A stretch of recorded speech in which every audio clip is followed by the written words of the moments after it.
Everyone, आज की video में हम डिस्कस करने वाले हैं कंप्यूटर कीबोर्ड्स के बारे में।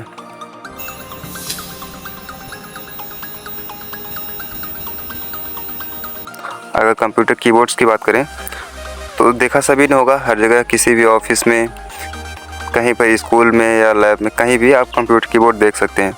अगर इसके इस्तेमाल करने की बात की जाए तो बहुत ही कम लोग होंगे जो इसका इस्तेमाल करना जानते होंगे। फ़ोन में सभी लोग, छोटे से छोटा बच्चा भी यूज़ कर लेता है, पर अगर वहीं बात कंप्यूटर्स की जाए तो बहुत ही कम लोग होते हैं जो कीबोर्ड्स को प्रेफर करते हैं। सभी लोग माउस ही ज़्यादा प्रेफर करते हैं। अगर माउस हटा दिया जाए तो बहुत ही कम लोग होंगे जो कीबोर्ड से कंप्यूटर को ऑपरेट कर सकते हैं। चलिए शुरू करते हैं। सबसे पहले हम इसकी थोड़ी हिस्ट्री की चर्चा कर लेते हैं कि इसकी शुरुआत कहाँ से हुई थी और यह हमारे जीवन में इतना उपयोगी कैसे हो गया। इससे जाने से पहले हम थोड़ी सी टाइपराइटर पर चर्चा कर लेते हैं, क्योंकि टाइपराइटर की शुरुआत से ही कीबोर्ड की शुरुआत जुड़ी हुई है। सर्वप्रथम ब्रिटेन के एक व्यक्ति जिनका नाम हेनरी मिल था, उन्होंने एक मशीन पर अपना पेटेंट कराया जो सेम टाइपराइटर की तरह ही दिखती थी। टाइपराइटर सबसे पहले जो है ABCD के रूप में ही लिखा होता था, जिसमें टाइप करना बेहद ही कठिन कार्य था, और इसमें अगर एक बार कोई गलतियाँ हो जाती थी तो आपको पूरा डॉक्यूमेंट फिर से टाइप करना पड़ सकता था, क्योंकि इसमें बैक स्पेस बटन नहीं दिया था। 1930 के दशक के बाद बाज़ार में हिंदी टाइपराइटर आया। हिंदी टाइपराइटर का विकास अत्यंत जटिल कार्य था। यह कारण यह था कि देवनागरी में कुंजियों को व्यवस्थित करना और टाइप करना बेहद ही कठिन था। बाद में यह थोड़े से परिवर्तन के साथ तथा क्वेरी लेआउट के साथ कंप्यूटर में भी प्रयोग होने लगे थे। यद्यपि अंग्रेजी के लिए कई सारे लेआउट समय समय पर बनाए गए, जिनमें से InDeVolt गति के लिहाज से सर्वश्रेष्ठ माना गया, परंतु समय के साथ साथ क्वेरी मानक बन गया, जिसमें टाइप करना बेहद आसान था। आपको पता है, टाइपराइटर एक ऐसा शब्द है जो आज के क्वेरी कीबोर्ड्स में एक ही लाइन के बटन्स के सहारे लिखा जा सकता है।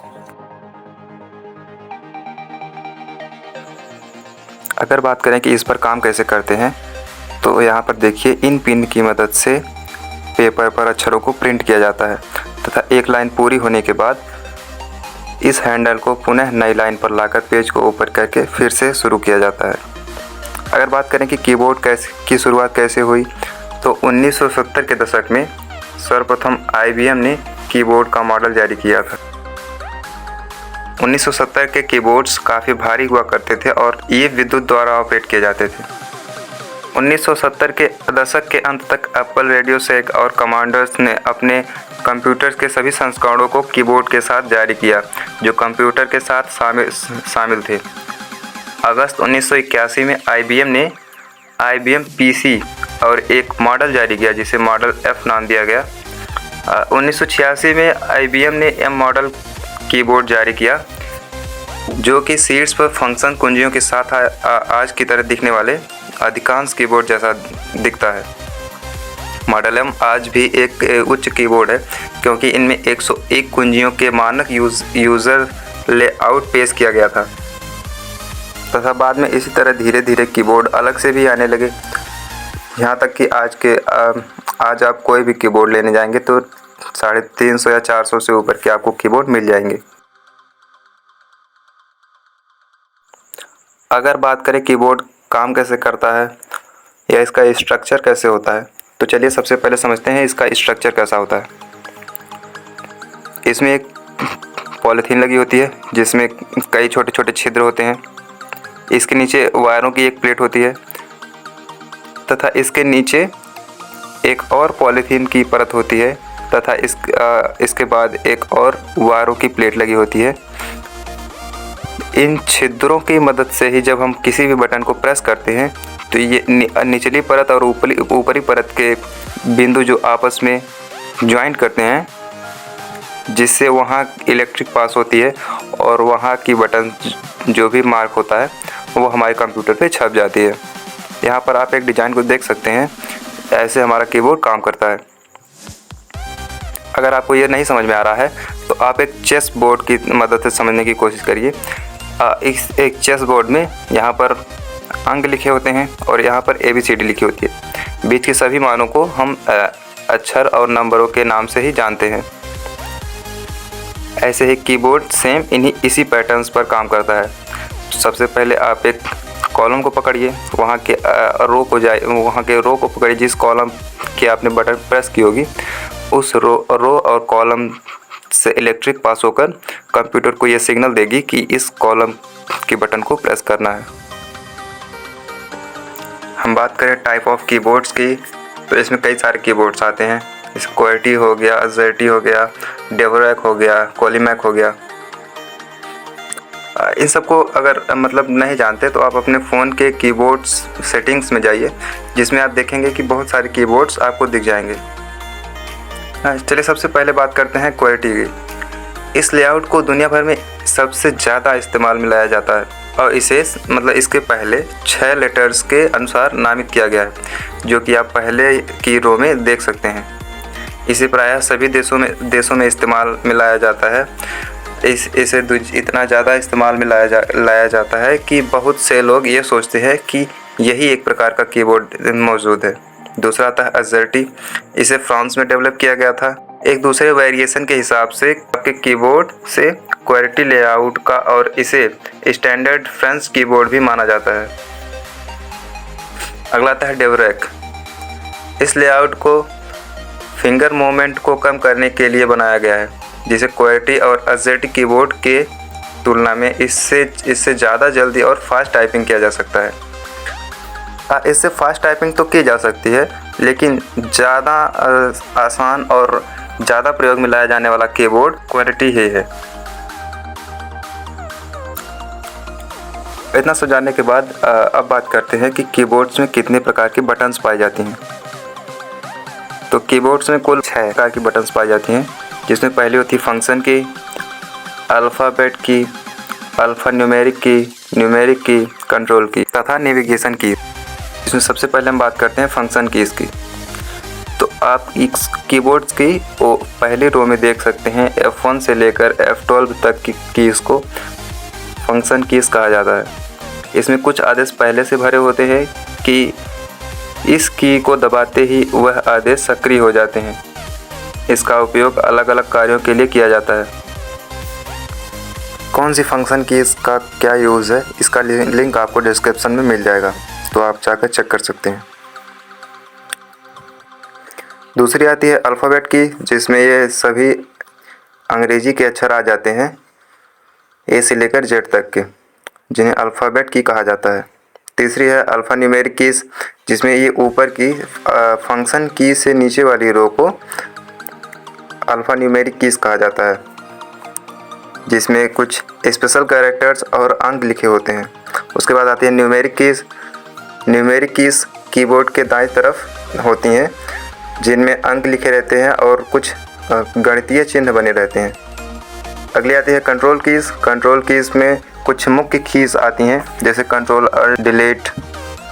इन पर हम डिटेल में बात करेंगे, लेकिन इसके पहले जान लेते हैं कि नेविगेशन कीज़ किसे कहते हैं।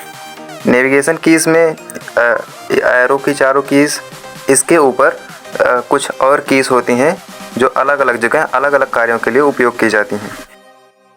अभी तक आपने कीबोर्ड क्या होता है, कैसे काम करता है, इसका आविष्कार कब हुआ था, इसमें कितने प्रकार की कीज़ पाई जाती हैं, ये सब आपने जान लिया।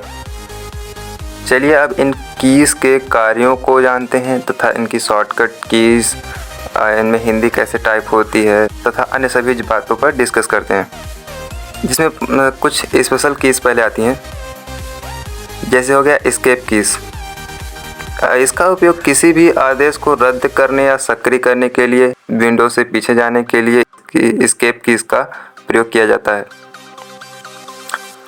अगला है टैब की। एक टैब दूसरे टैब पर जाने के लिए या टाइप करते समय एक कैरेक्टर से अधिक जगह छोड़ने के लिए टैब कीज़ का उपयोग किया जाता है। अगला आता है कैप्स लॉक। उम्मीद है इसका प्रयोग सभी लोग जानते होंगे। इस की का प्रयोग कैपिटल लेटर में लिखने के लिए तथा स्मॉल लेटर में लिखने के लिए किया जाता है। अगर यहाँ पर जो आप कुछ लाइट्स देख रहे होंगे, 3 लाइट्स होती हैं। एक होती है न्यूमेरिक कीज़ के लिए, दूसरी होती है कैप्स लॉक के लिए और तीसरी होती है नेविगेशन कीज़ के लिए। तो अगर इसमें से ये बीच वाली लाइट जलती है तो आप अक्षर को बड़े लेटर में लिखते हैं, यानी कि कैपिटल लेटर में। अगर लाइट नहीं जल रही है इसका मतलब वो स्मॉल लेटर में लिखाएगा। अगली आती है शिफ्ट की। शिफ्ट की के कई सारे उपयोग हैं। ये अन्य कीज के साथ उपयोग की जाती है, पर इसका प्रयोग आप जो है कैपिटल लेटर या स्मॉल लेटर में लिखने के लिए भी कर सकते हैं। जैसे अगर आपका कैप्स लॉक ऑन है तो अगर आप शिफ्ट की को प्रेस करके कोई लेटर टाइप करते हैं तो स्मॉल लेटर में लिखाएगा। अगर आपका कैप्स लॉक ऑफ है और आप शिफ्ट को प्रेस करते हुए कोई भी लेटर टाइप करते हैं तो वो कैपिटल लेटर में टाइप होगा। अगली है कंट्रोल कीज़। कंट्रोल कीज़ का प्रयोग कई सारी शॉर्टकट कीज़ के साथ किया जाता है। अलग से इसका प्रयोग बहुत ही कम किया जाता है। अगली आती है विंडोज़ कीज़। विंडोज़ की का प्रयोग विंडो मेनू खोलने के लिए, शॉर्टकट कीज़ में तथा स्टार्ट मेनू ओपन करने के लिए अलग अलग जगह पर इसका उपयोग किया जाता है। अगली आती है अल्ट की। अल्ट की का प्रयोग किसी भी टास्क को लागू करने या फिर शॉर्टकट कीज़ में इसका उपयोग किया जाता है। अगला है स्पेस। स्पेस कीज़ को उम्मीद है सभी लोग जानते होंगे। इसका प्रयोग किसी भी अक्षर को टाइप करते हुए, किसी भी लेटर्स को टाइप करते हुए एक लेटर की जगह छोड़ने के लिए किया जाता है। राइट की का उपयोग अपने माउस में अपने राइट बटन को क्लिक करके जो ऑप्शंस आते हैं इस की को प्रेस करने के बाद सेम ऑप्शन ही आते हैं। अगली आते हैं इंटर की। इंटर की का प्रयोग किसी भी आदेश को लागू करने के लिए, किसी भी टास्क को कंप्लीट करने के लिए किया जाता है। अगली आती है बैक स्पेस। बैक स्पेस का प्रयोग किसी भी रॉन्ग लिखे लेटर्स को एक अक्षर मिटाने के लिए किया जाता है। अगली आती है प्रिंट स्क्रीन की। अब इसका प्रयोग जो है स्क्रीनशॉट लेने के लिए किया जाता है। अगली आती है स्क्रॉल लॉक कीज़। इस कीज़ का उपयोग जो है जब आपका डाटा बहुत बड़ा हो और तेज़ी से स्क्रीन पर आ रहा हो तो उसको रोकने के लिए किया जाता है। अगली आती है पॉज ब्रेक की। इसका प्रयोग सक्रिय प्रोग्राम को रोकने के लिए किया जाता है। अगली है इंसर्ट की। इंसर्ट की का प्रयोग क्लिक बोर्ड में रखी गई सामग्री को कर्सर के स्थान पर जोड़ने के लिए किया जाता है। होम कीज़ टाइप करते समय कर्सर को लाइन की शुरुआत में लाने के लिए। एंड की टाइप करते समय कर्सर को लाइन के एंड में ले जाने के लिए। पेज अप की जब हमारा मैटर्स पेज से बड़ा हो तो हम कर्सर को ऊपर पेज को देखने के लिए पेज अप कीज़ का प्रयोग करते हैं। पेज डाउन कीज़ कर्सर के नीचे सेम वही है पेज अप कीज़ का अपोजिट। अगली है डिलीट की। यह बैक स्पेस की अपोजिट कीज़ होती है। बैक स्पेस जो है लिखे गए लेटर्स को दाएं से बाएं तरफ डिलीट करता है और जो है डिलीट कीज़ बाएं से दाएं तरफ। अगली है नम लॉक कीज़। न्यूमेरिक को कीबोर्ड में ऑन और ऑफ करने के लिए इसका प्रयोग किया जाता है। अगर इसकी जो लाइट्स जो है कीबोर्ड में अगर जल रही है तो आप इन नंबर्स का प्रयोग टाइप करते समय कर सकते हैं, अन्यथा आप कीज़ प्रेस करते रहेंगे नंबर टाइप नहीं होंगे या फिर जो भी चिन्ह यहाँ पर हैं वो प्रेस नहीं होंगे। नम कीज़ को ऑन करके आप टाइप कर सकते हैं। हमने शॉर्ट में उन सभी चीज़ों पर बात की जो ज़रूरी थी। इंग्लिश में टाइपिंग तो सभी लोग कर लेते हैं अक्सर, पर हिंदी में टाइपिंग करने की बात आती है तो लोग ट्रांसलेटर का यूज़ करते हैं या फिर गूगल इनपुट का यूज़ करते हैं, जिसे वो इंग्लिश में टाइप करते हैं और कंप्यूटर में हिंदी में टाइप होता है। पर अगर आपको हिंदी टाइपिंग सीखनी है तो आप हमारे टेलीग्राम चैनल विज़िट कर सकते हैं, जिसमें कीबोर्ड्स के हिंदी चार्ट और कीबोर्ड्स की हिंदी शॉर्टकट कीज़ और ढेर सारी शॉर्टकट कीज़ आपको मिल जाएंगी। और एक बात और, जो ये रेड कलर का बटन दिख रहा है ना, इसे प्रेस करने पर इसका कलर चेंज हो जाता है।